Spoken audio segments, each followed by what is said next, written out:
બધું પુરાના જમાનાનું છે મને તો એવું લાગે છે. ત્યાં એટલા અત્યારમાં જવાય તો નહીં, ધૂળ ધૂળ વાળા પગ થઈ જાય, બાકી ત્યાં અત્યારમાં જવાય જ નહીં.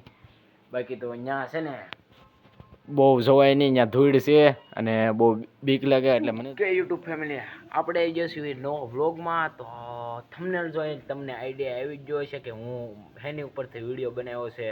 તો ચાલો આપણે વ્લોગ સ્ટાર્ટ કરવી. Flash start. બાકી તો આ છે અમારું કાકા આવડું મોટું ઘર જો. બાકી તમને આઈડિયા આવી જ ગયો છે. આ છે મકાન માલિકનું ઘર. તમને કહેતા ભૂલી જાઓ, બાકી અમે રેવી છે ભાડે. અને આ છે આમ જો મકાન માલિકનું ઘર. અહીંયા રહોડું છે અને અહીંયા મમ્મી અને પપ્પા બે અહીંયા હુવે છે, એટલે બે ખાટલા પીડા છે ને અહીંયા અમારા ગાડલા છે. આ ગાડલા અમારે. બાકી આ બધું રહેવાનું છે ને મકાન માલિકનું છે.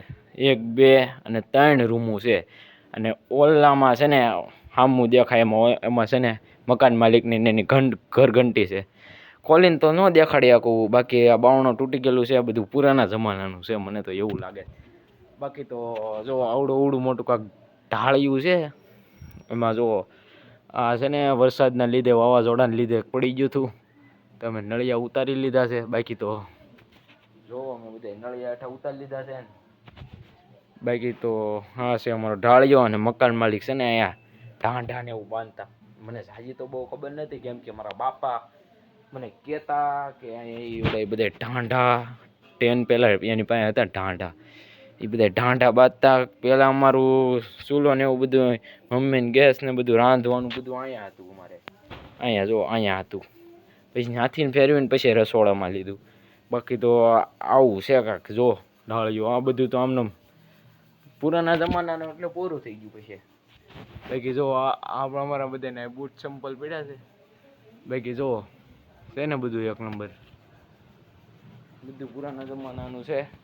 અને બાકી આ 3 રૂમો છે જો, છે ને ફર્સ્ટ ક્લાસ.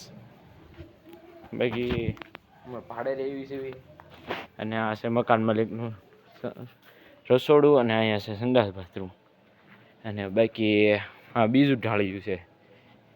અને આવડિયા રૂમું છે. આની ઉપર દાદરા ઉપર ચડો ને એટલે છે ત્યાં એટલા અત્યારમાં જવાય તો નહીં, ધૂળ ધૂળ વાળા પગ થઈ જાય, બાકી ત્યાં અત્યારમાં જવાય જ નહીં. બાકી તો ત્યાં છે ને બહુ જવાય નહીં, ત્યાં ધૂળ છે અને બહુ બીક લાગે. એટલે મને બીક ન લાગે. બાકી છે ને ત્યાં 2 રૂમો છે. ત્યાં ઉપર હું ગયેલો છું ને મારા બધા નાનપણના રમકડા ને એવું બધું મારી મમ્મીએ ત્યાં બધું ચડાવી દીધું છે. અને જો હું આગળના મિનલોગ જોયા હશો તો તમને ખબર પડશે. આ ગાડીમાં બહુ વાંધો આવે છે ને બપ્પાની ડિફેન્ડર ને ફોર્ચ્યુનર હું કેમ કહું એમ છે ને એ બધું અહીંયા પડેલું હોય છે. ને થોડા ઘણા ઢાળિયામાં અમારે લાકડા હોય છે. બાકી તો ભંગારમાં દેવા હાટું તેલના ડબ્બા પીડ્યા છે. બાકી આ ડેલો છે. આ ડેલો ખોલો ને એટલે તમે સીધા બહાર નીકળો. જો આંકળ બાકળ ખોલીને અમારે સીધો ડેલોથી બહાર જ નીકળી જવાનું. બાકી જો ધૂળવાળા પગ થઈ ગયા છે, હવે ધોવા પડશે પાછા. આ ધૂળ પાછી બહુ કવડે એવી છે એટલે. બાકી તો હું તમને દેખાડું મારી મમ્મી બધે શું કરે છે. અહીં 2 ટાંકી છે નાવા ધોવાની અને આ ચોકડી છે. તો એક અહીંયા ટાંકી છે, એક અહીંયા ટાંકી છે. બાકી તો એક મોટો ટાંકો છે, ડંકી ધમ્મી એમાંથી પાણી આવે. બાકી તો અમારું ફળિયું કાંક અવળું મોટું છે. બાકી જો આખું ઘર દેખાડ દો, પાછળથી દેખાતું હોય છે તમને. બાકી અહીંયા બધું લીંબુડી, આ લીંબુડી છે, તુલસીમાં છે અને લાબરું હોત છે. અને જો જમરૂખડી એવી આપણે આગળના મિનલોગ જોયા છે ને, જેને ન જોયા ગાયકા જોઈ આવજો એટલે ખબર પડી જાય. આ બધું મેં દેખાડેલું. બાકી જમરૂખ આવી ગયેલા છે જો અહીંયા છે જોર્યા. અહીંયા જો એક લટકાય, અહીંયા જોર્યું લટકાય છે ને દેખાણા. જો એક પડ્યું કંઈક પડ્યું જો એ પોપટે ખાઈ લીધેલું જમરૂખ પડ્યું છે. બાકી તો જો એક અહીંયા છે જમરૂખ, તો વાત પૂછોમાં એવા જમરૂખ આવ્યા છે. બાકી છે અમારે આ અહીંયા અમે રેવી છે એ રૂમ અહીંયા છે. અને આ મકાન માલિકનું સામે છે. મકાન માલિકને એ બધા છે રહે છે સુરત અને અમે અહીંયા રહીએ છીએ.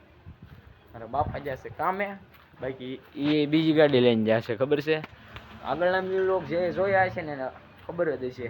બાકી આપણી પાસે છે 2 ગાડી. મકાન માલિક જશે સુરત ની, અહીંયા કોઈ રહેતું નથી એટલે છે ને. બાકી તો આવું છે કાંક અમારું ઘર ભાડેનું. ભાડું કોને ખબર હું દેતા હોય એ બધું આપણે ધ્યાન ન રાખવાનું. બાકી મમ્મીને બધા હું ભાડું દે છે કોને ખબર. અને પપ્પા કામેથી આવી ગયા છે અને જો કામેથી આવ્યા છે ને આમ જો આ જો એક મારીશ ને જો પાણી પીવે છે. બાકી અમારું ચૂલો ને એવું મમ્મીએ કીધું હતું મેં તમને અમે અહીંથી અહીંયા લઈ લીધું છે. જો ઘોડો અહીંયા છે અને બાટલો ને એવું બધું અહીં પડ્યું અને આ પાણી હારું. મકાન માલિક ને બધા સામે રહે અને અત્યારમાં અહીંયા નથી રહેતા, એ બધા સુરત અને છે ને અહીં પાણી હારું છે. બાકી જો મેં તમને 2 રૂમને કીધું હતું, એક આ રૂમ અહીંયા છે બારીવાળી અને એક અહીંયા રૂમ આ છે. બાકી તો અમે આ રૂમમાં રહીએ છીએ, એ રૂમે તમને આખી દેખાડ દઉં. બાકી જો મમ્મી કવારા કરે છે અને ટીવીમાં છે ને જેઠાલાલ આવતું હતું હમણાં, એ બધા જોવે છે. છોકરી છે ને બાકી અમારી રૂમ કાંક આવી છે, જો અહીં પંખો છે. બહાર બીજી રૂમ દેખાડું તમને. અને જો આને કળી સિવાય કઈ ભાવતું જ નથી. એક મારીશ ને કળી સિવાય કઈ ભાવતું જ નથી. બાકી જો અમારે કાચ ને હું અહીંયા છે, જે આપણે ડેઈલી ન્યૂયોર્ક જોતું હોય છે ને એને ખબર જ હશે આપણું શૂટિંગ અહીંયા જ થતું હોય. બાકી તો હું બીજી રૂમ દેખાડું ત્યાં આપણું એડિટિંગ ને બેડિટિંગ બધું અહીંયા જ થાય છે. અને અહીં મમ્મી કાંઈ આવું ઘોડો ગોઠવો છે, આમાં અમારે વાસણ હોય છે અને કાંઈક આવું બધું હોય છે. બટેકા રીંગણા બધું નાખ્યું. અહીં ફ્રીજ પડ્યું છે, અમારા મોટા ભાઈ આપેલું છે ફ્રીજ, આપણે જ કંઈ લીધું નથી. જો ખાલી પડ્યું છે. એનું કારણ શું છે પણ હાલતું નથી. જો કાંઈ નથી. આખું ફ્રીજ આમને ખાલી પડ્યું છે. ઉનાળામાં ફ્રીજ વિના ન હાલે. આખું ફ્રીજ આમને ખાલી પડ્યું છે, હાલતું નથી. બાકી તો જો અહીંથી ને ઢાળ્યું એક નંબર. જો એને બધું હજી આ રૂમ દેખાડવાની બાકી.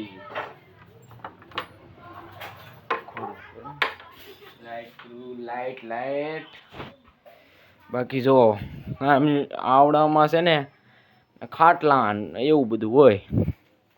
બાકી તો જો આ રૂમને આખાને સ્ટોર રૂમ બનાવી દીધો છે. પણ મમ્મીને આ રૂમને આખો સ્ટોર રૂમ બનાવી દીધો છે. બહુ લાઈટ તો નથી દેખાતી. બાકી આમ જો અહીંયા પડ્યા છે ગાદલા ને ગોદલા ને એવું બધું પડ્યું છે. આમ જો આપણે હોવાના ગાદલા ને બધા અહીંયા જ પડ્યા. ખાટલો પડ્યો હોય. આખો સ્ટોર રૂમ સમજીને જ કરી નાખ્યું છે. બાકી તો જો સોપડા કેરેટ ભરીને પડ્યા છે. આ છે ઘોડો. બાકી જો આપણું એડિટિંગનું કામ સવારમાં જ ચાલતું હતું. એડિટિંગનું સવારમાં જ કર્યું હતું મેં. મેનુ બ્લોગ ન જોયો ત્યાં ઘરે ચેનલમાં જઈને જોઈ આવજો, વિઝિટ કરીને જોઈ આવજો, લાઈક સબસ્ક્રાઈબ કરી નાખજો. બાકી તો જો સ્ક્રિપ્ટિંગનું બુક પડી છે અને ટેબલ પડ્યું છે. બાકી તો હું કાંઈ માઇક બાઇક યુઝ નથી કરતો. આમ હજી આપણે પાસે એવું બધું આવ્યું નથી. બાકી જો મારા રૂમમાં પંખો બંખો કાંઈ નથી. ખાલી મારા બાપાએ લાઇટ લગાડી દીધી છે ઈ તેન. બાકી તો અમારું ઘર કાંક આવું હતું. હા જો કળી ખાઈને પાણી પીવે ઈ. વાહ. બાકી જો ઓલી બીજીને દેખાડો ઘડી ખમ. અહીંયા ઈ મને જોઈને નગરી ભાગ જ કરે. ક્યાં જવું છે? બાકી આવું હતું અમારું ઘર. પાછો ઢાળિયામાં બી આવ્યો છે ને થોડા ઘણા લાકડા દેખાડવાનું ભૂલી ગયો હતો. બાકી આવું હતું કાંક અમારું ઘર. બાકી આ વ્લોગ ગમે હોય તો like share and subscribe follow કરતા જજો. બાય.